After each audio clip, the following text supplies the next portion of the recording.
think this dresser has beaten me.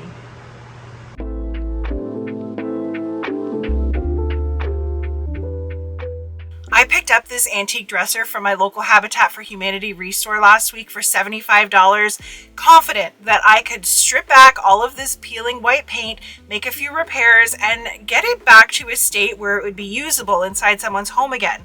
Unfortunately, even though I was pumped to jump into this project when I brought it home and started working on it, it hasn't quite ended up the way I was hoping. But I still think there's some important lessons worth sharing, so, well, let's just start at the beginning.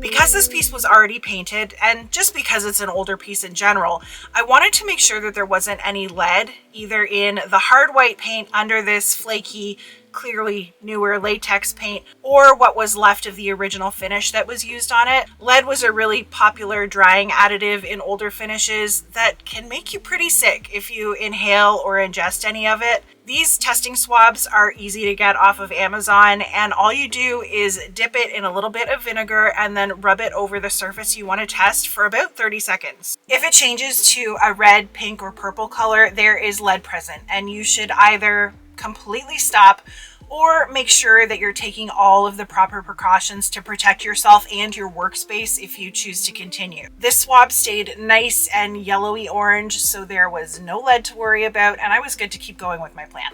I did pull the drawers out a bit in the store before I bought this thing, and since they all seemed to be moving freely, I had assumed they'd be okay, but as I started pulling them all the way out of the frame, I wasn't really loving what I was seeing. Obviously, this is a very old and well-used piece of furniture that's had several repairs over the years, and I knew I'd find some modifications to stuff like these drawer stops that aren't original and a few rails that had been replaced.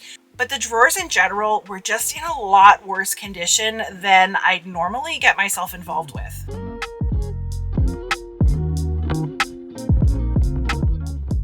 I wasn't sure how tough this finish was going to be to remove, so I opted to take a few swipes with my carbide scraper first and see how that did. This thing basically shaves the top layer off of the surface, and it did pretty decently with that first layer of latex that wasn't really hanging on by much, but the layer of oil paint underneath was definitely tougher.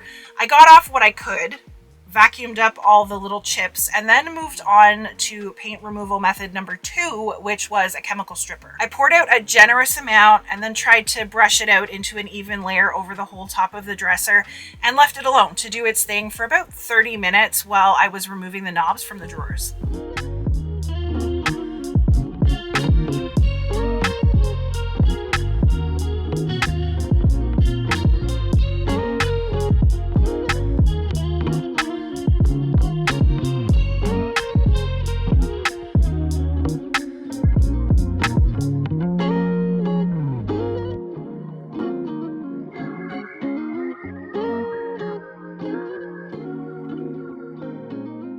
Once it had bubbled the paint, I came back with a scraper and just started peeling up some pretty juicy strips of paint goop. I collected all of the mess in a piece of recycling so that I can dispose of that safely later on. But although this surface came up pretty well with the stripper, there was still a lot of stubborn spots, so I decided to see if just straight up sanding would be quicker and less messy. I popped some 80 grit sandpaper, which is about as coarse as I'd ever use on wood, onto my little detail sander and tested that out on one of the drawer fronts. If this dresser had had any veneers on it, strip sanding like this would not be a good option. It's just too aggressive and removes too much material too quickly. But since this thing is all solid wood, I had a lot of surface to work with, and the sander seemed to cut through both layers of paint really efficiently.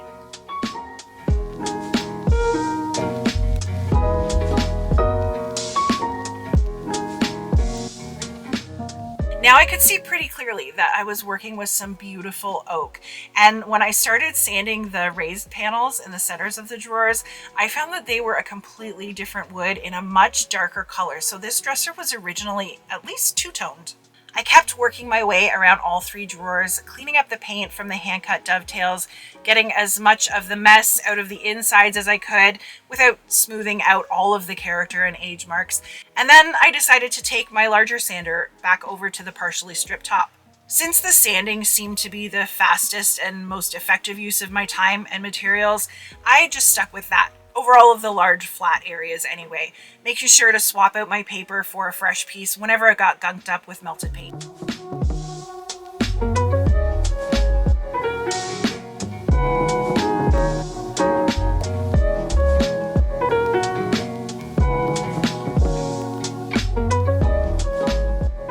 Eventually, I'd worked my way around to having the dresser flipped all the way upside down and realized that I had completely skipped my regular first step for every project, which is cleaning.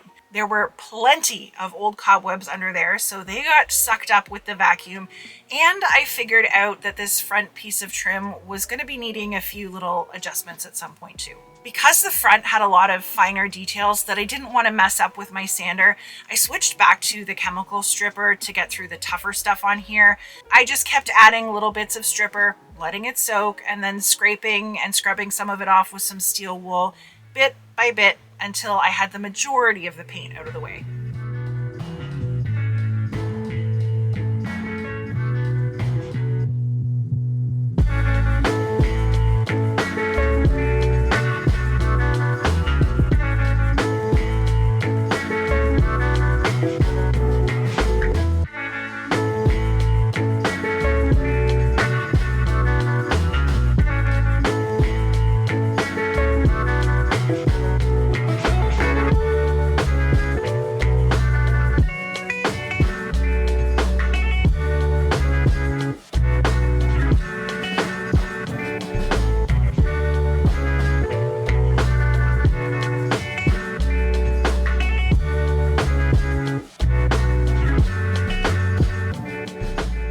To get to some of the smaller curved areas, again, without grinding anything flat with my sander, I turned to this detail scraper set. I found the one that was going to work best for this top detail, screwed it onto the handle, and then got back to work.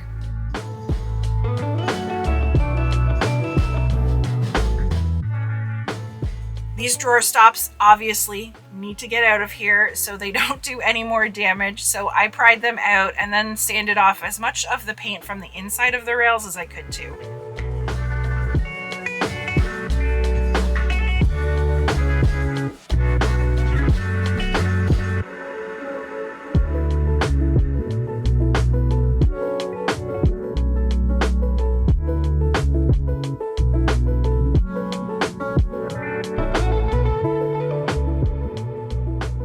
Once all of the wood that I'd used the stripper on had dried back out again, I busted out my dental picks and a little precision flathead screwdriver, the kind you use to tighten the screws on your glasses, and just started picking the junk out of all of the tiny little spots around these clovers and in the seams and joints between pieces of wood.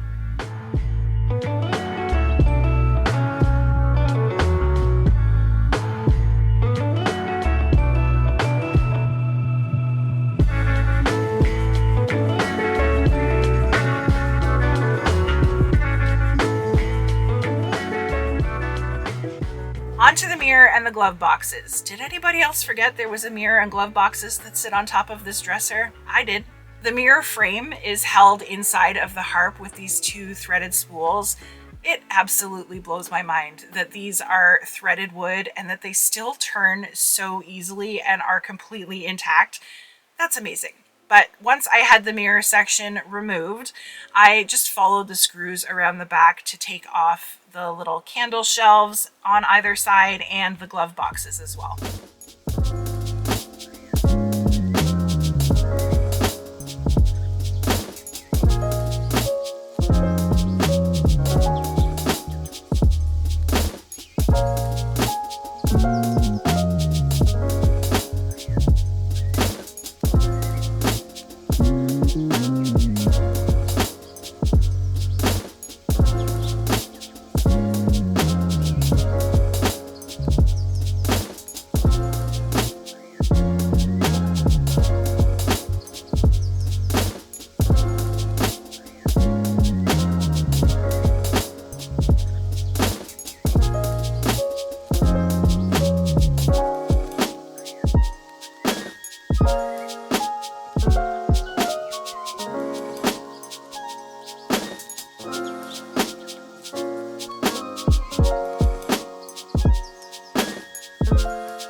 tops of these boxes were replaced at some point because the bullnose edge on here just didn't match with the rest of the piece.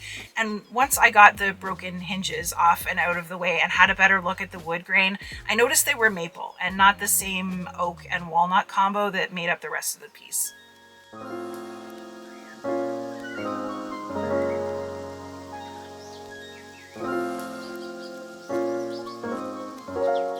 So here's where I am. I've currently got about 40 hours worth of labor invested into this piece, stripping paint off, and there is still a ton that needs to be removed before I can refinish it. Oak has a really deep grain that is excellent at holding on to paint. I have sanded with 80 grit. I even switched over to some much coarser 40 grit to try and remove enough of that top layer to get the paint out. I've also tried scrubbing it with 4 different chemical strippers, a nylon brush, and a wire brush to try and lift that paint up out of the grain, and I'm just not making any progress. I'm at the point now where I feel like the best way to overcome the paint stuck in the grain is to either do some sort of whitewashed or cerused finish, which isn't the traditional look of the piece that I think it deserves to have back again, or I can just go ahead and repaint the whole thing. However, that's not the only issue, and it's not the biggest issue. The biggest problem that I'm facing right now is actually with the drawers. They're all still working, mostly, but they all need a ton of work to be done to them in order to keep them from continuing to rapidly deteriorate the way they are. I know what needs to happen to them to get them back to that point.